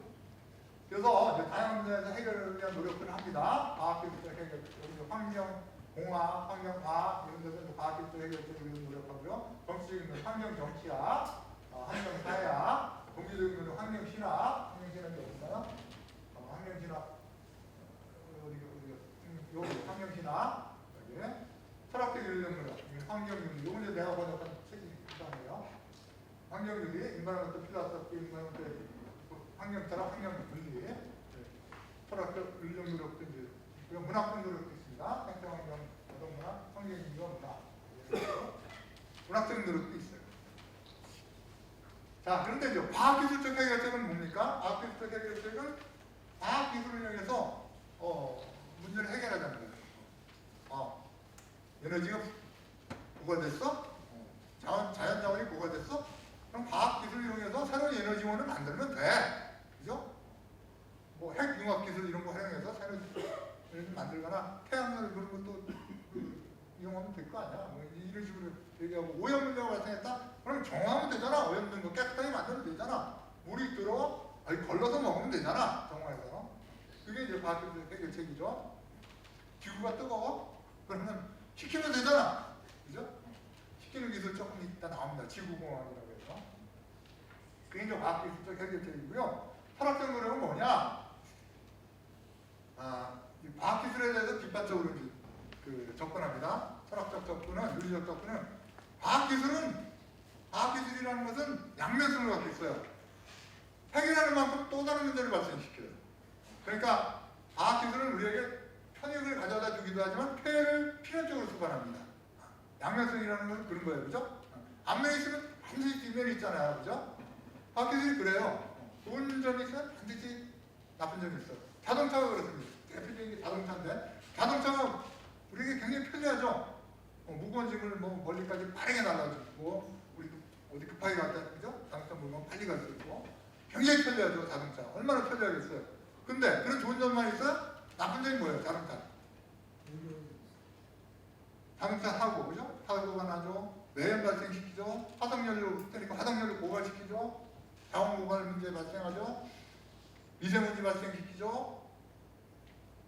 이산화탄소 발생시키죠. 그리고 도로 만들어나고 산마다 가무식 콧구멍처럼 빠끔빠끔 터널 재뚫어 놓죠. 그죠? 그리고 습지고 뭐고 안에 그냥 아스팔트 갖다 덮어버리죠. 그렇죠? 그래서 환경 파괴, 대기오염, 가장 심각한 지금 우리가 얘기하고 있는 기후변화 문제 주범이에요. 자동차가 주범 중에 하나예요. 그렇죠? 문제점이 엄청 많잖아요. 자동차가. 그렇죠? 편리하게 쓰지만 우리 생존을 위협해요. 기후재앙, 기후재앙을 발생시키는 거예요. 그게 과학기술입니다. 해결하면 또 다른 문제를 발생시켜요. 물론 이제 과학기술의 해결책이 무조건 나쁜 건 아니지만 그래서 이제 철학적, 윤리적 접근은 이런 식으로 접근해요. 환경 자체를 변화시키는 것도 중요하지만 오염된 환경을 정화하고 이런 것도 중요하지만 생각의 변화를 우선적으로 합니다. 왜냐하면 생각이 바뀌어야 태도도 바뀌고 태도가 바뀌어야 행동이 바뀌고 태도나 행동이랑 비슷한 거지만 행동이 바뀌고 따라서 결국 환경이 바뀔 수 있는 거예요. 그렇죠? 그래서 인간중립적 세계관에서 이제 인간중립적, 생명중립적, 생태중립적 오늘 이제 주제가 이제 생태입니다만 이제 마지막에 생태 얘기 좀 해야 되겠죠? 생명중립적 세계관으로 이제 전환해야 된다. 이런 얘기를 많이 합니다. 철학적 윤리적인 노력들에서는. 그래서 생명과 생태, 즉 자연의 가치를 고려해야 된다. 그동안에 우리 인간만이 중요하다고 인간만이 도덕적 지위를 갖고 인간만이 고려적 가치를 갖는다고 생각했는데 이게 자연 생명을 가진 다른 동물뿐만 아니라 다른 식물 그리고 무생물적 자연 생태, 무생물적 자연도 가치를 갖는다는 거예요. 왜 그런 것들이 가치를 갖는다고 생각하지 않고 단지 수단, 본래적 가치, 가치도 이제 본래적 가치요. 수단으로만 가치를 갖는다고 생각하고 수단으로 마구 이용해 먹었어요. 마구 착취하고 남용하고 하다 보니까 이런 엄청난 환경 문제가 발생하는 거예요. 그렇죠? 자연을, 생태를 다른 생명을 수단으로만 여겼어. 수단으로만 가치있다고 여겼어. 그러니까 문제가 됐다는 거예요. 그러니까 그런 것들을 수단으로만 가치있는 것으로 생각하지 말고 그 자체로 가치있다, 원래적으로 가치있다 생각하고 소중히 여겨야 이거죠. 그런 얘기입니다. 그러면서 이제 지금 문명은 잘못됐다. 과학기술 문명 이거 갖고는 우리 환경 문제를 해결할 수가 없다. 생태 문명으로 문명을 전환해야 된다. 생태 문명으로 전환해야 된다. 이런 노력들을 하지 않으면 우리는 지구상에서 더 이상 살아남을 수 없다. 이런 얘기를 하는 게 이제 철학적 윤리적 노력입니다. 자, 그런데 환경이 문제가 된다. 그러면 사람들은 과학기술을 들먹여요. 왜? 과학이라는 것은 객관적이고 믿을 만한 학문이라는 거죠. 그죠? 가장 확실한 지식이에요. 우리 인류가 이제 만들어 온 지식 중에 가장 믿을 만한 지식입니다. 가장 확실한 지식이고. 그러니까 과학에 의존해야 된다고 생각해요. 그리고 또 지구 기후 현상과 관련된 문제 아니에요. 기후 변화 문제는 그죠? 기후 재앙 문제는 지구 기후 현상에 관한 것은 기후 과학에서 지구과학 혹은 기후 과학에서 가장 잘 있지 않아? 그러니까 그 사람들이 해결하지 무슨 철학자들이, 윤리학자들이, 종교학자들이, 사회학자들이, 정치학자들이 해결할 수 있겠어. 그거를 이렇게 생각하는 거예요. 그죠? 그래서 과학이야말로 이제 환경적 관심사를 다루는데 도움을 받을 수 있는 유일한 분야다. 이렇게 생각을 한다는 겁니다. 그래서 이제 과학기술을 통해서 해결하자. 그 중에 이제 대표적인 것 중에 하나는 지구공학이에요. 지오 엔지니어링이라고 하고 또 기후공학이라고 돼요. 클라이밋 엔지니어링이라고도 하는데, 그럼 지구공학에서는 뭐 어떻게 하자고 하느냐? 과학기술을 이용해서, 그죠? 기후변화를 완화하거나 억제하거나 제거하면 되지 않겠느냐? 혹은 기후변화를 완화하거나 억제하거나 제거하는 것을 넘어서서 기후를 의도적으로 바꾸면 되지 않겠느냐 이거예요. 이게 지구공학, 기후공학이에요. 자, 그래서 기후를 의도적으로 바꾸자고 하는 게 지구공학이에요. 지구가 뜨거워졌어? 식히면 되잖아. 그죠? 그거예요. 이 지구가 이렇게 막 가스가 발생되고 있고, 그죠? 산불도 나고, 막 표면이 이렇게 있다는 거죠, 지금. 자, 그래서 이제 지구공학 중에 이제 대표적인 게 이산화탄소 제거. 이산화탄소가 많아? 제거하면 되잖아. 그죠? 태양빛이 너무 많이 들어와서 지구가 뜨거워졌어? 그거 반사시키면 되잖아. 그죠? 그래갖고 지구에 이런 장치들을 다 마련하자는 거예요. 지구를 조작하자는 거예요. 과학기술 이용해서. 그런 논의가 이제 진행하고 있어요. 기후변화가 심각해지면서. 그런데 이 기술들은 아까도 얘기했죠. 과학기술은 양면성을 지닙니다. 편익을 가져다 주지만 피해를 필연적으로 수반합니다. 마찬가지로 지구공학도 과학기술인 이상 양면성을 지닐 수밖에 없어요. 심각한 부작용의 우려가 있습니다. 예를 들어서 이런 식으로 한다는 거예요. 여기 뭐 우주에 거울을 배치한다거나 성주권에 에어로를 갖다 여기다 뿌리면은 햇빛이 반사가 된대요. 그래서 지구 기온이 내려간다는 겁니다. 이산화탄소를 포집하기도 하고, 여기 대양에 구름 브라이트닝을 해가지고 대양에 구름을 발생시켜서 밝게 해서 이거 반사시킨다는 거예요. 아니면 황화철을 뿌려서 여기 흡수하게 만들고 그런 건데, 여기 이제 한 가지만 얘기할게요. 해양식이라고 해갖고 황화철을 바다에 뿌린다는 거예요. 여기다 뿌리면은 플랑크톤이 한 5배 이상 다 번식한대요. 빠르게 번식한대요. 그럼 플랑크톤이 번식하면 플랑크톤이 뭐를 하느냐? 이산화탄소를 흡수한다는 겁니다. 이산화탄소를 흡수한대요. 그러면 이제 이산화탄소 그 문제를 해결할 수 있겠죠. 당장 발생하는 걸 흡수시키니까.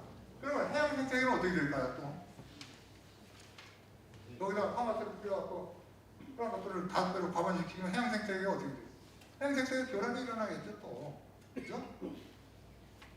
이산화탄소 문제를 해결하지만 또 다른 문제가 발생된다는 거예요.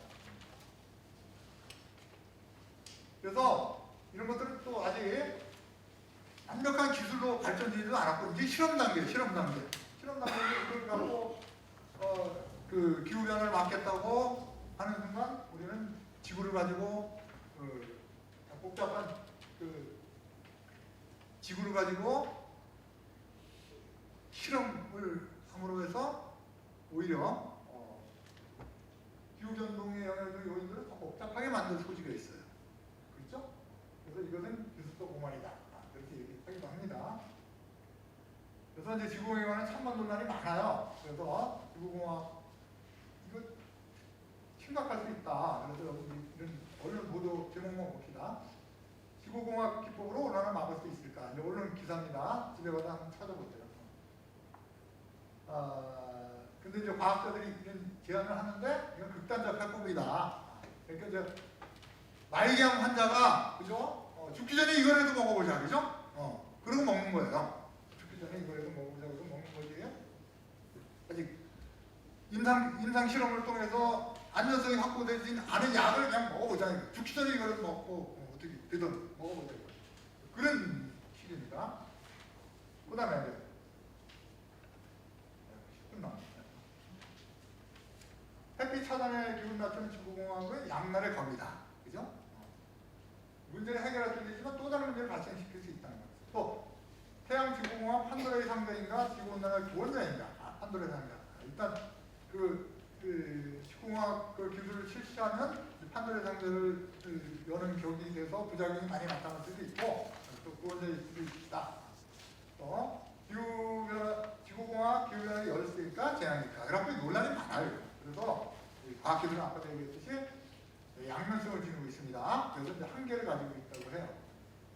그래서 과학기술이 양면성을 가지고 있어서 우리에게 늘 좋은 결과만 가져주는 것이 아주 필연적으로 부정적인 경우는 필연적으로 수반한다는 거예요. 그래서 인류왕권적 해결책이나 미궁책이 지나지 않을 수 있다. 그래서 해결할 만큼의 또 다른 문제를 만들어낼 수 있다.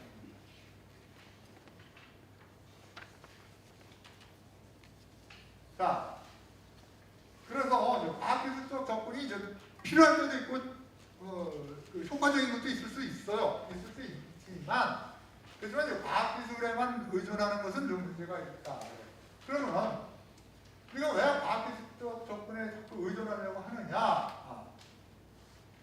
우리가 이제 과학기술에 의존하는 그런 사고방식이 있다는 거예요. 우리가 이제 보통 지구가 문제가 되면 지구가 병들었다 이런 말을 많이 해요. 지구가 아파요. 지구가 아파요. 지구가 병들었다 그래요. 그러면 문제가 되고 있는 게 뭐죠? 지구죠. 지구가 병들었으니까 지구가 문제예요. 그럼 어떻게 해야 돼요? 병들었으면 어떻게 해요? 치료해야 돼요. 치료하려면 어떻게 해야 돼요? 과학기술을 활용해야 된다는 거예요.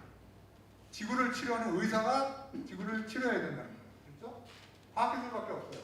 그래서 과학기술이 그 문제를 해결해야 된다.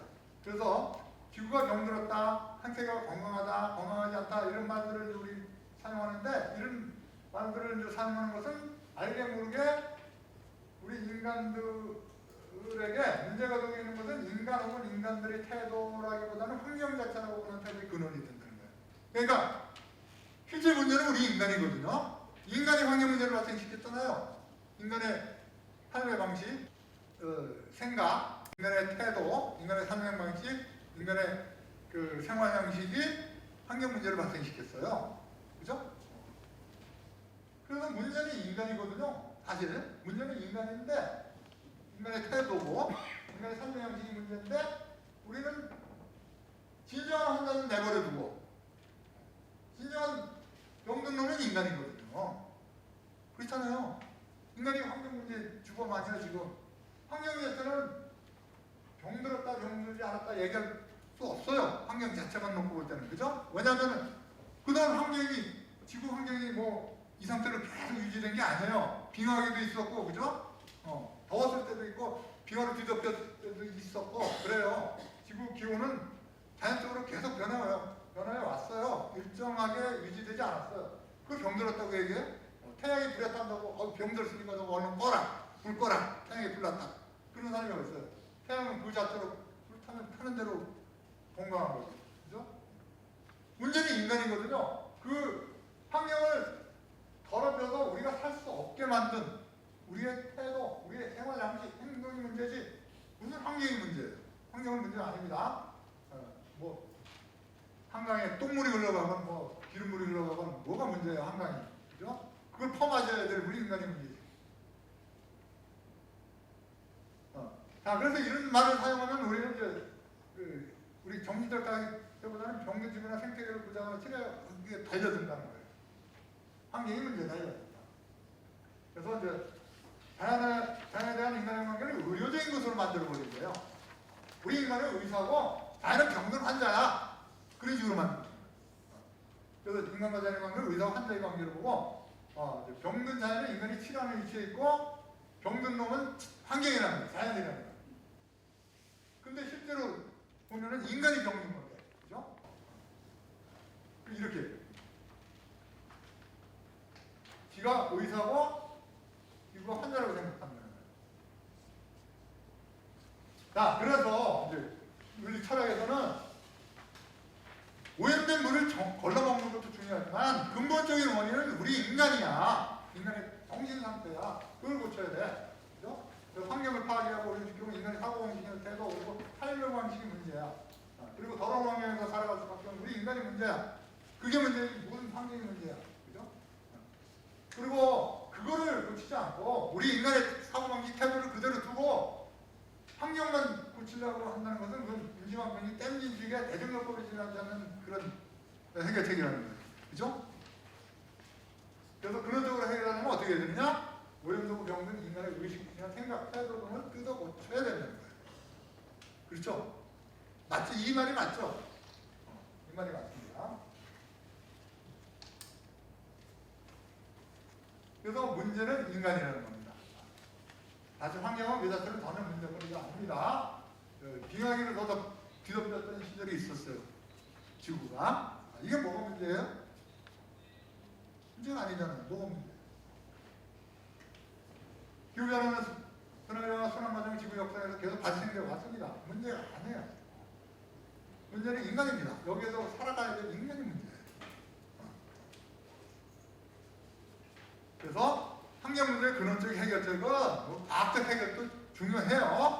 감기 걸렸으면은 그 대중요법 열 나면 이제 해열제 써가지고 열 내리고 그죠? 그 중요하죠. 열 내리고 또 이제 기침 나면 기침약 해갖고 기침 이제 줄이는 것도 중요한데 감기를 근원적으로 해결하려면 감기 바이러스를 죽여야 돼요. 그렇죠? 근데 감기 바이러스를 우리는 뭔지도 모르고 그걸 죽이는 약도 만들어내지 못하고 그냥 겉으로 드러난 증상만 치료할 뿐이에요. 근데 이제 환경 문제도 이제 그렇다는 거예요. 근원적인 문제는 우리 인간의 문제인데 그 근원적인 그 문제는 그대로 내버려 두고 감기 걸렸을 때 감기 그 원인균을 죽이려고 하지 않고 겉으로 드러난 열이나 내리려고 하고 기침이나 줄이려고 하고 하듯이 과학기술을 이용해서 위험이나 줄이려고 하고 그죠? 그런 걸 하려고 한다는 거예요. 태양빛이나 반사시켜서 기온이나 낮추려고 하고 그런 짓을 한다는 거예요. 근데 그게 부작용이 있죠. 그래서 그런 해결책은 인지방편적 해결책이다. 미봉책에 불과하다. 그리고 그런 식으로 해결하다가는 또 다른 문제를 발생시킬 수 있다. 그죠? 과학기술은 해결하는 만큼에 또 다른 문제를 발생시키려고 했으니까요. 그러니까 그런 식으로 해결하려면 우리 태도를 고치자. 치료의 진정한 판단은 인간이다. 인간의 태도를 고쳐야 된다. 그래서 생태계 건강, 지구가 병들었다, 아프다라는 수사관의 역할이 무엇일 수 있든지 간에 치료해야 하는 진짜 환자들, 즉 인간 자신들이 만들어냈던 제도들을 제쳐두고 엉뚱한 환자들만을 돌보내는 하지 말아야 한다. 이런 얘기입니다. 자, 그래서 이렇게 볼 때 이제 환경 문제에 접근하는 방식은 단지 사실에 대한 과학적 연구만이 아니라는 거죠. 그래서 환경 문제라고 하는 것은 그것이 무엇이든 인간은 환경에 대해서 어떤 태도를 취해야 하는가, 환경은 인간에게 무엇이 되어야 하고 어떠해야 하는가 라는 단위에 대한 문제를 반드시 수반한다. 다시 말해서 인간은 어떤 종류의 존재이고 어떻게 살아가야 하는가, 인간은 어떤 종류의 세계에서 살아야 잘 살아갈 수 있는가와 같은 보다 근본적인 질문들을 제기하고 있다는 겁니다. 자, 그래서 이렇게 환경 문제는 과학자들의 전용문만이 아니라는 거예요. 과학인만으로 해결할 수도 없어요. 환경 문제는 그것이 어떤 문제인 것만에 철학적이면서도 윤리적인 문제이다. 그래서 이제 제레 케리콧이라는 사람이 이런 식으로 얘기합니다. 20세기 중반의 환경위기는 현실적이면서도 심각한 것이고 그것은 기술자들보다도 철학자들이 더 도전해볼 만한 과제다 이렇게 얘기를 합니다. 그러면서 환경위기를 최종적으로 해결하고 인류가 끝까지 살아남으려면 지구 생명 공동체, 즉 인류의 영양분을 공급하는 다양적 서식지, 작동 원리들이나 법칙들에 보다 잘 어울리는 세계관이라든가 윤리를 어떻게 만들어내느냐 하는 것이 문제가 된다는 거예요. 그럼 어떤 세계관을 만들어내야 되느냐? 그러니까 인류가 끝까지 살아남으려면 지구 생명 공동체, 즉 인류의 영양분을 공급하는 자연적 서식지 작동 원리들, 이 생태학입니다. 생태계, 그죠? 작동 원리들이나 법칙들에 보다 잘 어울리는 세계관, 생태학적 세계관이에요. 생태학적 세계관. 우리 오늘 주제가 그거죠. 생태 인문학으로의 생태 인문학으로 바라보는, 그죠? 생태 인문학으로 바라보는. 그래서 이제 결론 나왔습니다. 그래서 생태학적 세계관이라든가 윤리를 어떻게 만들어내느냐 하는 것이 문제가 된다는 거예요. 자, 그래서 어쨌든 이 기후변화 문제도 인간 활동이 결과라는 면에서 이제 윤리적인 문제라는 거예요. 철학적인 윤리적 문제라는 겁니다. 그죠? 인간이 하는 행동은 다 윤리적인 문제와 연결될 수밖에 없어요. 기후변화도 인간이 발생시킨 문제야. 그래서 윤리적인 문제라는 거예요. 그래서 이제 철학자들은 여러 가지 노력들을 하고 있습니다. 이렇게 이제 환경윤리라는 책, 이런 번역한 책인데 이 책 내용을 이제 한꺼번에 다 얘기할 수 없고요. 철학자 윤리적 접근을 위해서 여러 가지 노력을 해요. 자, 그런데 이제 오늘 이제 우리 주제가 이제 생태학이니까요. 인류 최악의 재앙이라는 기후변화 시대를 맞이해서 우리가 어떻게 해야 되느냐. 세계관의 이제 변화가 이제 필요하다는 겁니다. 세계관의 변화. 그래서 이제 생태학이라는 것은 과학이죠. 생태학은 이제 생물과 그들 환경과의 관계에 대한 관계에 대한 과학적으로 연구하는 생물학의 한 분야입니다. 그죠? 생태계에 대해서 연구하는 거예요. 그러니까 생물과 무생물, 자연이 하나의 체계를 이루고 또 이제 영향을 주고 받으면서, 그죠? 체계를 이루어서 영향을 주고 받으면서 질서를 유지하고 하는 그런 시스템에 대해서 연구하는 게 생태학이에요. 그렇죠? 자, 근데 이런 생태학은 자연과 인간에 대한 생각에 많은 영향을 끼쳤어요. 생태학은 자연과 인간에 대한 생각에 많은 영향을 끼칩니다. 자, 그래서 여기 어려운 얘기가 나오는데 장존재론으로 이제 패러다임을 전환시켰다고 하는 건데요. 대상존재론에서 장존재론으로 이제 그 패러다임을 전환시켰다는 거예요. 이 생태학이. 좀 어려운 얘기니까 좀 쉽게 얘기할게요. 실질 생태주의라는 이제 그 환경철학의 사주가 있어요. 이 사람들은 이제 어떤 식으로 얘기하느냐면 굉장히 급진적인 그 주장을 하는 환경철학의 사주입니다. 실질 생태주의라고 해요. 에콜로지라고 합니다. 에콜로지가 원래 생태학이죠. 생태학. 근데 이제 이게 철학적 입장을 이제 표현한 거기 때문에 생태주의라고 번역을 했습니다. 자, 그동안에 이제 우리 근대적인 그 사고방식이라고 그러죠. 근대적인 사고방식에서는 인간중심적 사고였어요. 인간이 세계 중심이에요. 항상 인간이 중심에 있고요. 나머지는 인간이 이제 지배해야 할, 이용해 먹어야 할 대상들입니다. 그렇죠? 지배하거나 이용해 먹어야 할 대상들이에요. 수상으로.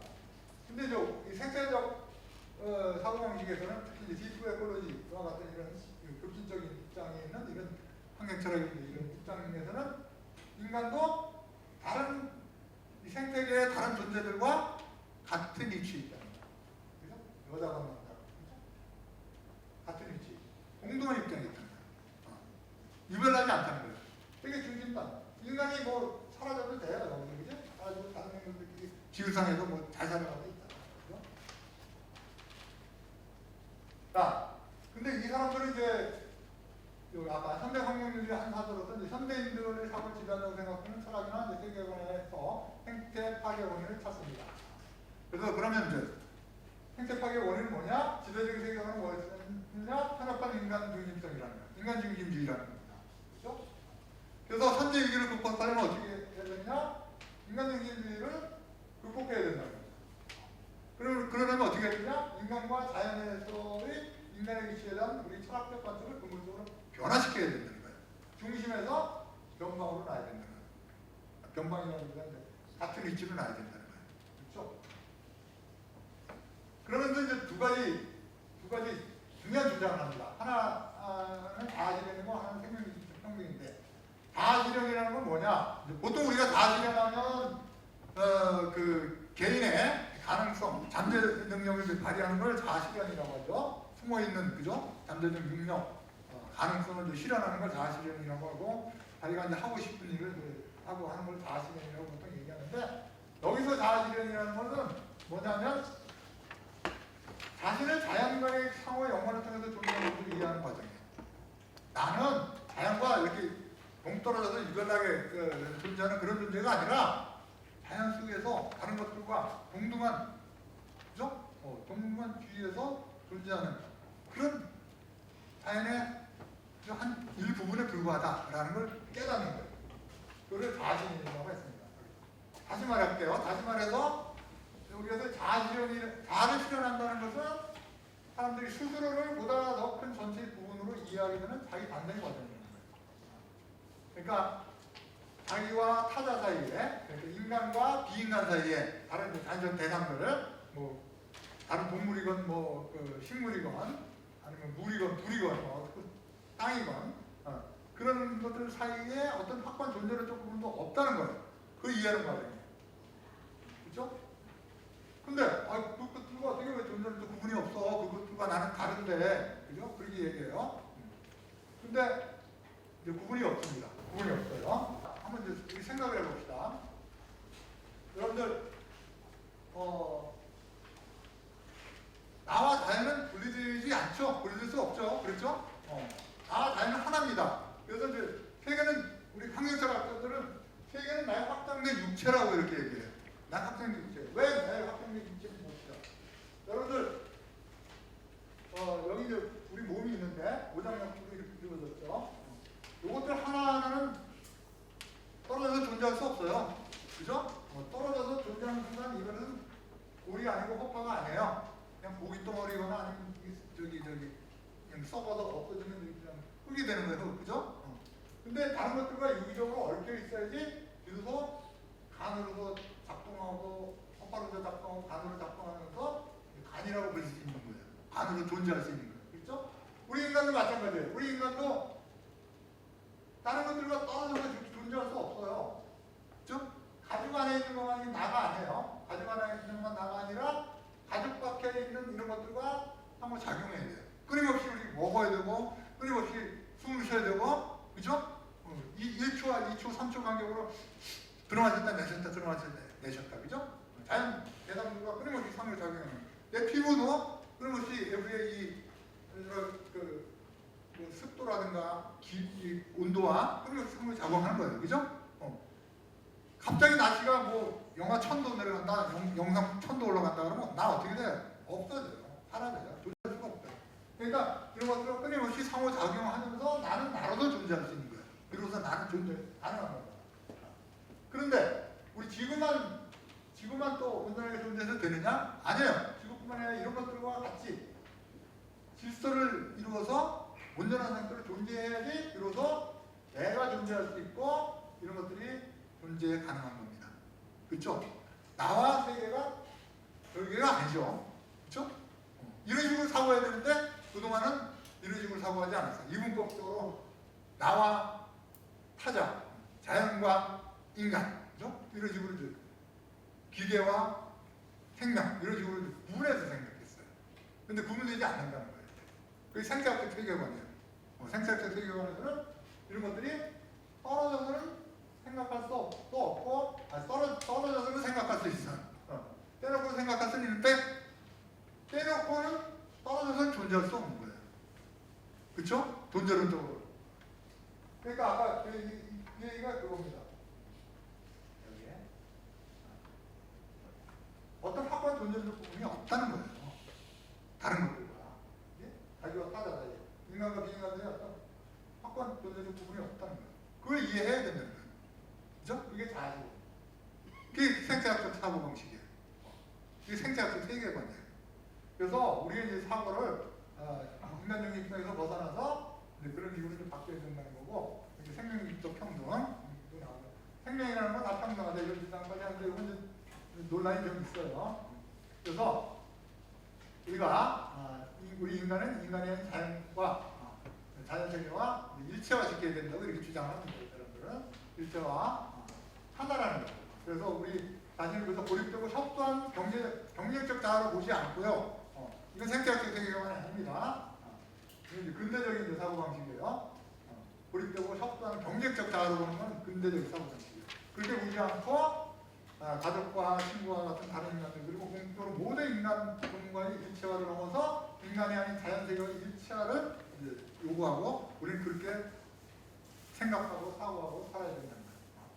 그래서 이렇듯 스스로를 접근 전체의 부분으로 이해하게 되고 인간과 인간 사이에 그리고 자기와 타자 사이에 확건 전쟁적 구분이 없는 것으로 이해하게 된다면 자기에게 이렇게 되는 것은 타자들이나 자연에게 이렇게 되는 것들과 구분되지 않습니다. 그렇죠? 함부로 물을 오염시킬 수 없어요. 자연이 내 몸이 일부라고 생각하면은 자연을 어떻게 함부로 파괴할 수 있어요, 우리가? 그치? 자기 허파를 갖다가 막 뜯어 갈기는 것 같은 거예요. 그렇죠? 근데 자기 피부 안에 있는 거는 내가 아니에요. 피부 밖에 있는 것도 나예요. 차라리 피부 안에 있는 걸 없어도 살 수 있어요. 누나 때려 봅시다. 위 잘라내보세요. 요즘 위 한 번이면 위 절개하잖아요. 살 수 있잖아요. 항문 없으면 항문 잘라내잖아요. 이몸 하면 날잖아요. 그죠? 눈알 빼내고 귀 잘라, 팔다리 잘라도 살아요. 그죠? 그런데 뭐 잘라내면 살 수 없어요? 공기 잘라내면 살 수 없어요. 그죠? 여러분들 공기 차단하면 살 수 있어요? 온기 차단해 볼까요? 여러분들 들어서 공기, 온기, 햇빛 다 차단시켜 볼까요? 금방 죽어요. 여러분들 존재할 수가 없어요. 그렇죠? 내 안에 있는 이 위장보다 더 소중한 거예요. 어떻게 보면. 그걸 어떻게 함부로 다룰 수가 있겠어요. 그런 것들. 그래서 이런 식으로 이해하게 된다면 이런 생태학적 세계관, 이런 사고방식을 갖는다면 자연의 이익은 나의 이익이 되는 거죠. 그렇죠? 자연을 잘 돌보면 나도 깨끗한 자연 환경 속에서 살 수 있는 거예요. 그렇죠? 자연의 이익은 나의 이익이고 나의 이익이 자연의 이익이 된다. 그렇죠? 이런 식으로 생각을 바꿀 필요가 있다라고 마지막으로 얘기하면서